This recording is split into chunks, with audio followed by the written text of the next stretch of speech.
જો બસ રાતના વાગ્યા છે ઓલમોસ્ટ 12:30 એન્ડ શું ભયંકર વેધર આવી ગયું છે. હું કહેવાય ને લાઈક વેધર આવી ગયું છે. કેમ રીઝન કહું. આ જો આજે તમને એમ દેખાય છે ને કે ભાઈ ક્વોલિટી નહીં યારી. That is not actual quality, it's a cloud. આખું જે ક્લાઉડ છે ને એ આવી ગઈ. હેલો, સવારના વાગ્યા છે 10:30 એન્ડ રેડી થઈ ગયા છે. અને એકવાર વ્યૂ ચેક કરો છો સવારનો. એવો ભયંકર વ્યૂ આવ્યો છે ને, એકદમ ક્લીન. વાદળા એકદમ હટી ગયા છે. અને આ જો ભાઈબંધો આપણા મળ્યા છે, રેગ્યુલર અહીંયા આવે છે, હોટલ સ્ટે કરે છે.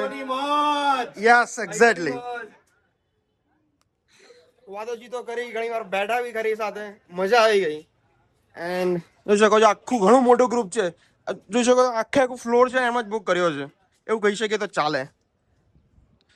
ચલો મિત્રો, બાકી મળીએ પછી. ઓકે.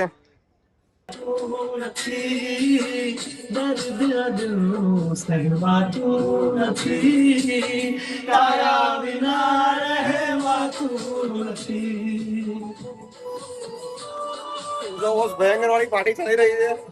આપણે બહાર જવાનું કરવા માટે કે ભાઈ કેવી રીતનું છે બધું. જ્યારે બધા માણસો મળે છે બધા આમ કહેવાય ને એકદમ ફ્રેન્ડલી હોય છે એન્ડ ચિલ કરવા માટે આવ્યા હોય છે.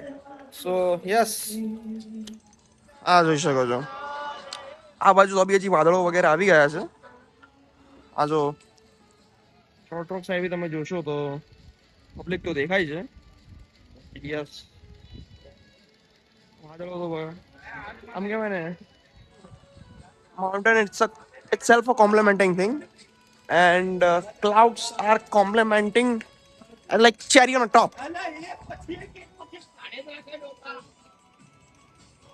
આ જો રાતે પેલી ઓલી જે હોટલ બતાડો તો પેલેસ એ જો તે ક્લીન દેખાય છે, રાતે જરા બી નતું દેખાતું. હા જો કેટલી બધી ભીડ છે.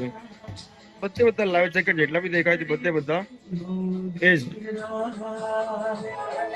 ઓ ભયંકર, શનિ રવિમાં તો એવી ભીડ થઈ જાય છે ને કે રહેવાતું નથી. Second day in Abu and અત્યારે આપણે ટોડરોક પર ચડવા જઈ રહ્યા છીએ. સો ધ થિંગ ઇઝ કે એનું જે ક્લાઇમ્બ છે ને, ક્લાઇમ્બ કે હાઇકિંગ શું કહેવાય, hiking right, hiking is the right word. Like hiking જે છે ને એ બહુ ભયંકર વાળું છે કે જેની અંદર આપણે સ્ટેપ્સ છે બટ સ્ટેપ્સ અમુક એવા બ્રોકન છે, અડધે સુધી છે, અડધે સુધી પછી બ્રોકન એન્ડ પછી પાછળથી તો લિટરલી ઢાળ જેવું છે. અને એવી બાજુ પથ્થર, ચોખ્ખો પથ્થર. જોઈએ હવે કેવી રીતે ચડાવી છે, કારણ કે ગઈકાલે એટલા બધા ચાલ્યા છે ને, જે માણસ દિવસના 100 સ્ટેપ બી ના ચાલે એ માણસ ગઈકાલે 9 થી 10 કિલોમીટર ચાલી ગયો છે. હું મારી જ વાત કરું છું. એટલે લેટ્સ સી, ઉપર તો બસ ચડી શકે તો ચડી શકે, નહીં તો પછી ત્યારે સીધા નીચે જઈશું.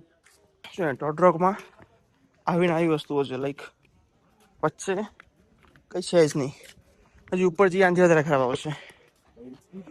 હવે કઈ ખરાબ સીડીઓ આવી ગઈ છે.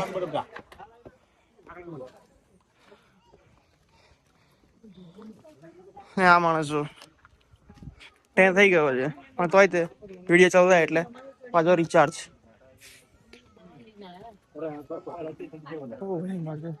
સીડીઓ નથી, સીડીઓ જ યાદ થઈ ગઈ છે. ને જો લીલમાં પગ ગયો માણસ લીલો પીળો થઈ જશે.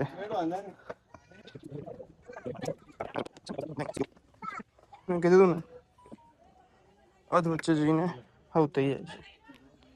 સો થોડુંક જ છે, વધારે નથી. આ જો ટોડરોકની ઉપરનો વ્યૂ એન્ડ પવન ચાલી રહ્યો છે ને કે ના પૂછો વાત. લિટરલી અહીંયા ચેક વાદળો બધે ઢંકાયેલું છે. કોઈ બી સમ પ્લેસ લઈ લો, જે બી હાઈટ પર હશે ને બધી વાદળો ઢંકાયેલી હશે એન્ડ વાતાવરણ એવું મસ્ત તડકો હવા છતાં બી લાગતો નથી. એ જે વેધર છે એ બહુ ભયંકર લાગે. આ જો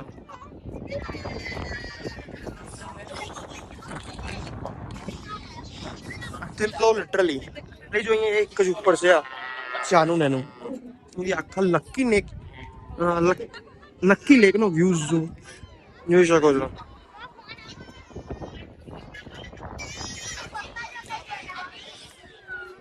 આ બાજુ વાદળા, બધી જ રીતે વાદળા જોવા. અને હમણાં ખબર નહીં એક માણસ છેક ઉપર ચડી ગયો હતો. આમાં કે જે ચડવા જેવું છે નહીં, પણ તો બી આઈ ડોન્ટ નો હાઉ. આવા નાવા તો પગથિયા છે કેવડા મોટા, જોઈએ ને તો ઘૂંટણ સુધી તો પગથિયા આવે. હા જો બતકો પાઉં ખાય છે, લિટરલી પાઉં ખાવાના બતકોને. મેદા વાળા પાઉં ખાય છે એ પાછો. અરે હા ભાઈ જોઈ લીધું.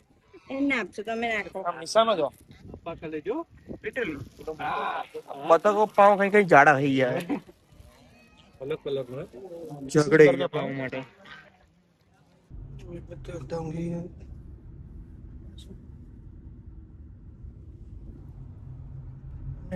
આ બધી હવે નીકળી રહ્યા છે ઘરે જવા માટે. ઉતરી જ રહ્યા છે. એકદમ શાંત રસ્તો છે, રસ્તા પર કોઈ જ નથી. એકા દુકા ગાડીઓ છે, બટ યસ ટ્રાફિક જેવું કંઈ છે જ નહીં. હા કહે છે ને રીલ્સમાં કે ભાઈ બહુ ટ્રાફિક છે, બહુ ટ્રાફિક છે. જરા બી ટ્રાફિક નથી એવી રીતે રસ્તામાં તો કંઈ જ નહીં એટલીસ્ટ. આબુથી નીચે ઉતરી ગયા છે એન્ડ પ્લેન્સ પર આવી ગયા છે. પહાડો બધા પૂરા થઈ ગયા એન્ડ અંબાજી તરફ જઈ રહ્યા છે હવે. બિકોઝ અહીંથી લગભગ ઘણું ઓછું જ લાઈક 10-15 કિલોમીટર જેવું જ છે અંબાજી. So let's see. વચ્ચે એક ન્યૂઝ બી મળી હતી કે ભાઈ હવે રસ્તામાં એક કન્સ્ટ્રક્શન વગેરેનું કામ બી ચાલે છે. તો હવે ખબર નથી કે ભાઈ આમ તો રસ્તો બતાડે છે મેપ પર કે ભાઈ ઓલ ગુડ, બટ જોઈએ હવે આગળ રસ્તાનું કામકાજ કેમનું છે.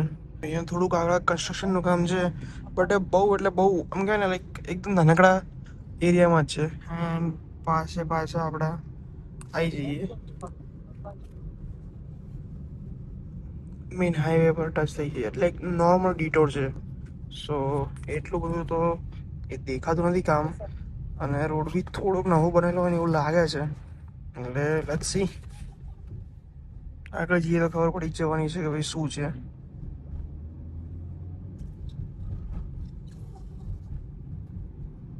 અહીંયા બી નોર્મલ નાના પહાડો તો છે. જે પેલા જે કહેવાય કે ભાઈ ચલો તમે માઉન્ટ આબુ ઉપર જઈને આવ્યા એવા કોઈ નથી. બસ આજુબાજુ તમને પહાડ દેખાશે, જો દૂર બી છે છે. યસ રાજસ્થાનના રસ્તા બાકી ગજબ કહેવાય ને, એકદમ મસ્ત. એટલું પાણી ના હાલે ને એવા રસ્તા. માઉન્ટ આબુ ઉપર બી ચઢ્યા હતા તો બી નો ડાઉટ એમ કહેવાય ને એમ જરા બી ખાડા નહોતા ઉપર બી. એવા મસ્ત રસ્તા બનાવ્યા છે રાજસ્થાનમાં તો. જો ભાઈ અંબાજી મંદિરના દર્શન કરી લીધા અને હવે નીકળી ગયા છે. ટ્રાફિક બહુ ભયંકર હતો મંદિર પાસે જ તે. આમ કહેવાય ને ત્યાં એક કન્સ્ટ્રક્શનનું કામ ચાલતું હતું, તો અડધો રોડ જ તે ઓપન હતો એન્ડ બંને બાજુનો ટ્રાફિક ત્યાં ડાયવર્ટ કર્યો હતો. તો એ જે વસ્તુ હતી ને એમાં ભયંકર ટ્રાફિકનો આમ કહેવાય ને 1 કિલોમીટરમાં અમારે 15 થી 20 મિનિટ થઈ હતી. સો તમે વિચારી શકો છો કેટલો ટ્રાફિક હશે.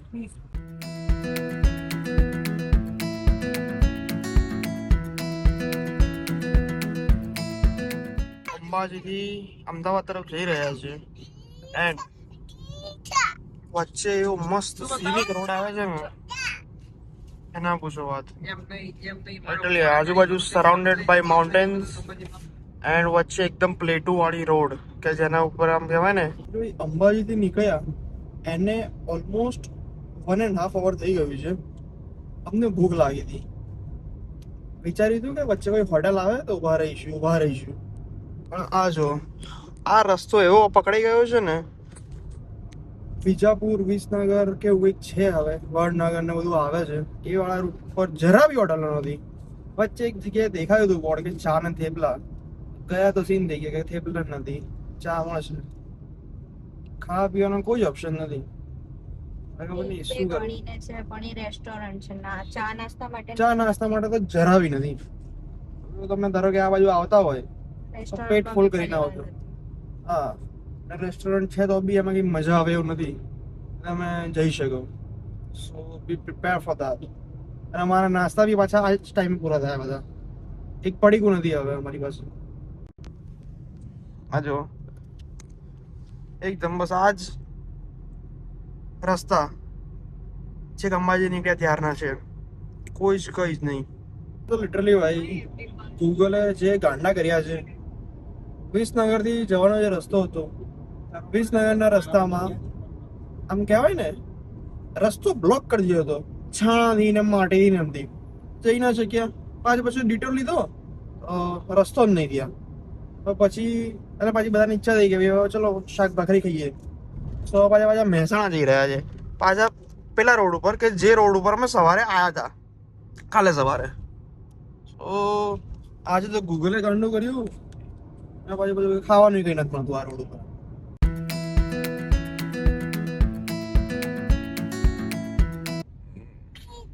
મહેસાણા બી આવી ગયું છે. અંબાજીથી નીકળીને મહેસાણા આવ્યા બોલો. ફાઇનલી ભાખરી ખાવા આવી ગયા છે. એન્ડ મસ્ત મજાની ભાખરી, શાક. આ ખીચડી જ લાગે છે જે મને ભાવતી નથી. કઢી, છાશ, પાપડ, પછી આ શું યાર ડુંગળી બધું મસ્ત મજાનું છે. હવે જોઈએ ટેસ્ટ વગેરે કેવો છે. અહીંયા ભાખરી શાક ખાવા માટે આવ્યા હતા અને ભાખરી શાક ભાઈ બહુ મસ્ત ગજબ હતું. સો આ બ્રિજ છે, આગળ બ્રિજ છે. એન્ડ અહીંયા પ્રજાપતિ રોટલી શાક ભાખરી હાઉસ ભોજનાલય ગજબ છે ટેસ્ટ. જો ભાઈઓ પહોંચી ગયા છે અમદાવાદ. જો ટ્રાફિક આવી ગયો એટલે સમજી લેવાનું ભાઈ અમદાવાદ આવી ગયું. જ્યાં બી જુઓ ત્યાં ટ્રાફિક જ ટ્રાફિક. ફાઇનલી રાતના ઓલમોસ્ટ કેટલા વાગ્યા છે? 10 વાગવા આવ્યા છે. 10 મિનિટની વાર છે. એન્ડ પહોંચી ગયા છે. બહુ મજા આવી. પણ અંબાજીથી અમદાવાદ આવતા છેક મહેસાણા જતા ભાખરી ખાવા માટે. ભાખરી ગયા અને જો પણ વર્થ હતી, બહુ મસ્ત વર્થ હતી ભાખરી. મજા આવી ગઈ. એકદમ મસ્ત હતું. જમવાનું મસ્ત હતું. અને હવે જો મસ્ત પહોંચી ગયા છે. મજા આવી ગઈ. જો કે 2 દિવસ ફૂલ મોજ કરી. 2 દિવસ આમ કહેવાય ને ઠંડુ વાતાવરણ માણ્યું છે. લિટરલી વરસાદ ના આવે છે દુઃખ રહી ગયું, પણ ઠંડુ વાતાવરણ તો માણ્યું છે. અમે લોકો ઉપર ગયા. હા એક્ઝેક્ટલી. ગુરુ શિખર ઉપર તો શું બોસ ભયંકર મજા આવે એમ હતી. આમ કહેવાય ને અત્યારે MID ઉપર દેખાડે છે 32 ડિગ્રી સેલ્સિયસ અને ત્યાં ગુરુ શિખર ગયા ને MID ઉપર શું દેખાડતું હતું 20. એટલે MID ઉપર દેખાડે એના કરતા ઓલમોસ્ટ 2 થી 3 ડિગ્રી તો ઉપર નીચે હોય જ છે. નીચે જ હોય છે almost. So the thing is કે એકચ્યુઅલ ટેમ્પરેચર ત્યાંનું હશે 15 થી 17 ની વચ્ચે. અને અહીંયા આવીએ છીએ એટલે ટેમ્પરેચર થઈ જાય છે લાઈક 35-36 જેવું. હવે શું મજા આવે વેધરમાં. ગજબ હતું. બહુ મજા આવી ભાઈ. તમારે કઈ કેવું છે? અરે બહુ ગજબ મજા આવી. મળીશું મિત્રો. આવા મિત્રો પ્લાન બનાવવો જોઈએ જીવનમાં અને અમુક ટાઈમ મોજ કરવી જોઈએ. બધું વિચારવાનું નહીં આજુબાજુનું કોણ શું કેમ શું નહીં. જો હું તો કહું 10 કમાતા હોય ને તો 20 વાપરવાના, બાકીના બચાવવાના. વાહ 100 વાતની એક વાત. મને ખબર પડી ગઈ તો ઊંઘમાંથી ઉઠ્યો છે. હા હા. ચલો વસ્તુ ફાઇનલ પહોંચી ગયા છે ઘરે અને મળીએ નેક્સ્ટ વ્લોગમાં.